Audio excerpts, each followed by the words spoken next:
Hi guys, and welcome back to another Dot Race video, and today we're going to be playing MotoGP 21. We're here in the Chang International Circuit of Thailand for round 17 of our MotoGP World Championship.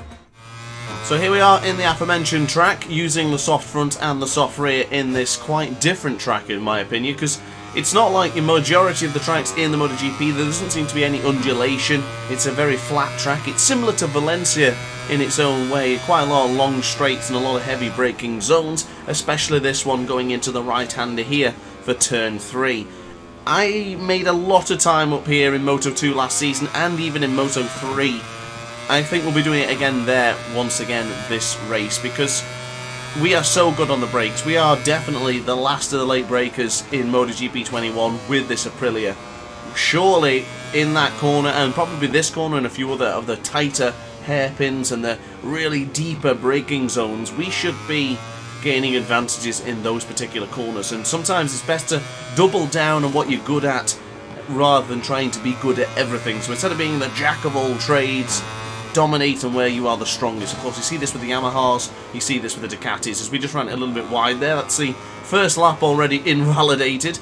Well, somehow it wasn't, because I guess we didn't really gain an advantage, but going into turn 9 and turn 10, we'll have to improve upon that one for turn 7 to make sure we don't hinder our performance for the rest of the lap. But of course, difficult track to navigate. A lot of innocuous corners here in the Chang International Circuit. Of course, this very, very tight apex right at the end here. If you're in a battle for the lead in that corner, you're probably going to be braking a bit too late or might be braking too early. It's one of those corners that you've really got to be at your best at, and I think it's one of the best tracks in MotoGP. I thoroughly enjoy riding here, I really do. Moto 2 and Moto 3 races were very exciting and very entertaining. The Moto 3 one, I think we'll always remember. It was just absolutely unbelievable finish, just incredible. And Moto 2, of course, was very, very entertaining as well. So here in MotoGP, we're looking for our best result ever in the Chang International Circuit. Of course, coming back from the back-to-back wins we've had last time out and the race before, it's momentum in our corner right now. Momentum is certainly in our favour. Zarco and Bagnaia, the championship is very tight. Lorenzo Savadori's just made a mistake into the left-hander there as we go into turn 5. Now up by 1/10 of a second to teammate Aleix Espargaro. We've seen pretty much all of the Aprilias so far. Savadori down in the gravel, Grant into 4th position, and Espargaro leading the way as things stand right now. And of course here for this very tight right-hander, it's such an innocuous corner, it catches me off guard every time, and it has caught me off guard once again. So another major faux pas coming in for the way of Matt Grant right now on board that Aprilia. And there is the other two Aprilias we just made mention to a moment ago, as we get super close there to Danilo Petrucci. My apologies, Danilo, I did not mean to do that going on back into the track there. He will be absolutely livid considering he had some personal best sectors in the 2nd and 3rd split. But we are going to use our strength here, and that is get in behind Danilo Petrucci, power setting 3 enabled, and pick up some valuable slipstream after this next corner. We're also going to see where the AI brakes in the right-hander into turn 3 in just a moment's time. But bring on the power, here we go. How are we going to fare on this lap with Joan Mir, Quartararo, Espargaro leading the way in the practice sessions as of yet? As we go hard on the brakes, that right down easy boot, just touching the floor. We did lose 1/10 of a second, but we are now right onto the grasp of Danilo Petrucci, the Tech 3 KTM rider, of course. Get him right behind him and see if we can pick up some extra speed for the next corners and for, well, just to get a better lap really, because these 2 laps we've been doing so far, too many mistakes and not enough continuity as we get a little bit closer to the rumble strip there going into the left-hand side. We did lose 3/10 of a second to Jack Miller. It's actually now Miguel Oliveira's at the top of the timing sheets. So even though that we have a couple of personal best sectors, it's going to be a little bit further behind than we would have wanted. But here we go, hard on the brakes for the right-hander of turn 8. I thought we were going to say turn 7, my apologies. Too tight to the apex there. We'll go to the apex once again for turn 9, losing 7/10 of a second. We're going to have to see if this is going to be enough to put us into qualifying 2 directly, or do we have to go into qualifying 1? Let's find out in a moment's time. Hard on the brakes we go for the final corner. We've carried a lot of speed, too much speed. Whoa, almost into the back of Danilo Petrucci there. So back to the main menu, hit restart flying lap, and let's try again. Let's see if we can improve on our lap times. Of course, a 1:37.67 is only good enough for last position, and 0.6 of a second behind teammate Lorenzo Savadori. You can see there as well the Repsol Honda guys having a very tough go at it here. Both Paul Espargaro and Marquez down in 19th and 21st, sorry, respectively. So really bad stuff so far for the Repsol Honda men. As Miguel Oliveira, Joan Mir, Pecco Bagnaia still leading the way at the top 3 positions in this practice session. Hard on the brakes will go for the left-hander now for turn 4. That was a nice tight apex. That was a good job. We've just closed in 0.3 of a second to Lorenzo Savadori, down by 0.3 of a second to Oliveira's time. That's good enough. Oh, very close to the apex set, or at least the outside of the track and the rumble strip. Surprisingly, we didn't get an invalidation, because I remember on the Moto2 race and the qualifying session, we had way too many sort of penalties given in that corner. Can we get it right going into turn 8 this time? We certainly can. We're on a bit of a charge here going into the right-hander of turn 9. Still down by 0.7 of a second, but I think that should be enough to put us into qualifying 2 directly. We'll find out in a moment's time as we bring on the power for turn 11. The rear tyre is glowing all the time now. It's really hot. It doesn't want to be any part of this track anymore as we go on the hard right for turn 12. Is this going to be enough to put us into the top 10 positions? Across the line we'll go, and it's going to be 10th place.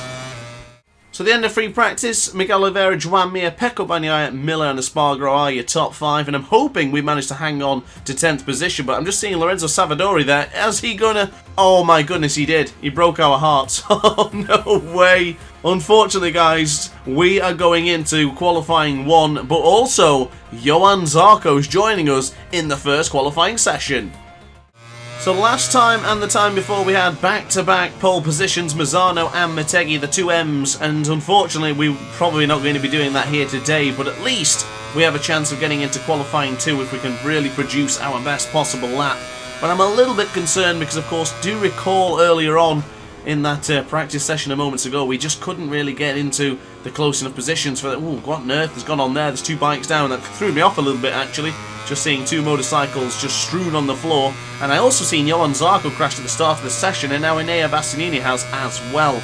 Now the goal here is to get into the low 29s, or at least the high 28s. If we can get anywhere near the 28s, I think we're going to be good enough to get into the next qualifying session. We're already up by 0.6 of a second here, a little bit wide on the corner there. Thankfully no penalty was given, but I half expected that lap to be invalidated. But hey ho, if it's not been invalidated, let's just keep on going, because I feel like I've got a good pace here right now. Is this going to be enough actually to put us into the top position and then some more? We go into the right hand side of the tyre for once more for another corner for turn 9, up by 4.5 of a second, and we usually lose a lot of time in that sector, but there is some good stuff right now. Can we manage to get into Q2 with just this 1 lap alone? This is going to be a cracking lap depending on how well we can get across the line. Here we go into the right-hander for turn 12. Nice and tight apex is required. And there it is. That is beautiful. Bring on the power. I think this is going to be a wonderful lap, guys. It certainly is. A 1:28.5. That is more than enough, surely, to get us into qualifying 2. So how about that then? 1 lap was enough to send us into qualifying 2. That is wonderful. And look where Johan Zarco, the championship leader, is starting from 17th place. So Marquez and ourselves are going up with the rest of the Aprilias and the rest of the big boys to battle it out for pole position in Q2. So here we go then, qualifying 2 with 6 minutes remaining in this session. I made a couple of mistakes early on in this lap, and unfortunately I've had to return back to the pit once or too many times. But now we have a good chance of getting in behind Lorenzo Savadori and improving on the lap time. Now bear in mind, our 1:28.5 was more than enough to send us through comfortably into qualifying 2. The lap times to be looking at right now is Jack Miller's time of 1:29.215, so that is more than enough. As long as we can replicate what we did in qualifying 1, we should have a wonderful chance of taking a 3rd pole position in succession. I very much doubt that's going to be the case. Let's be realistic here. It's going to be very tough to see what happens in the minutes when all the lap times start really coming in, but we are trailing behind Lorenzo Savadori, nice and tight to the apex once again for turn 6. We'll get onto the right hand side for 7, and for turn 8 in a moment's time as well. And we see if we can just pick up some extra speed, trailing behind our fellow Aprilia man as we go on the right hand side for turn 8. Have a look in a moment's time for turn 9. Where are we going to be? We're down by 1/10 of a second to Jack Miller.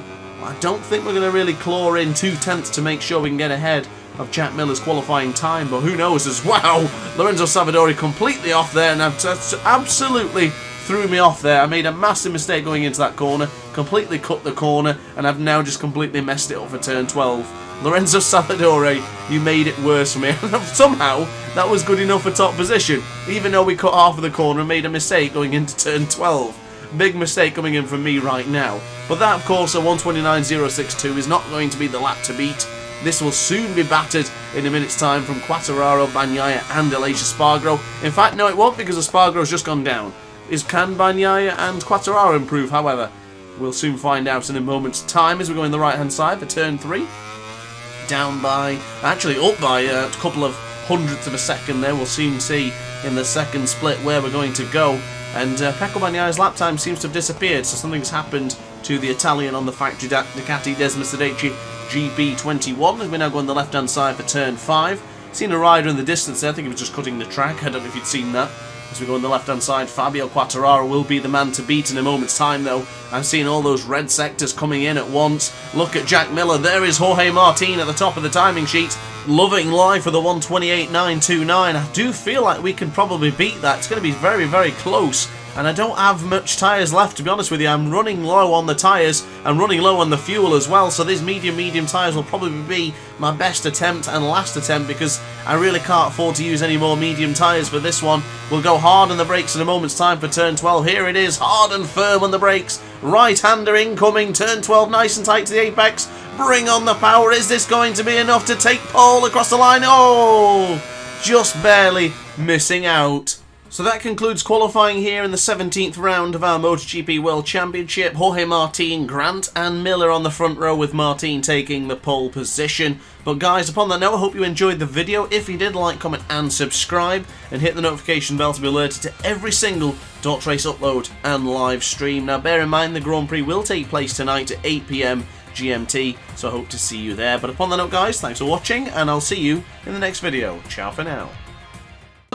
Oh hi, didn't quite see you there. Good to see you're still here. If this video didn't quite sate your appetite, then why not watch some more Dot Race content by clicking the video shown on screen now. Furthermore, if you would like to follow me on social media, you can do so now, with the links down in the description.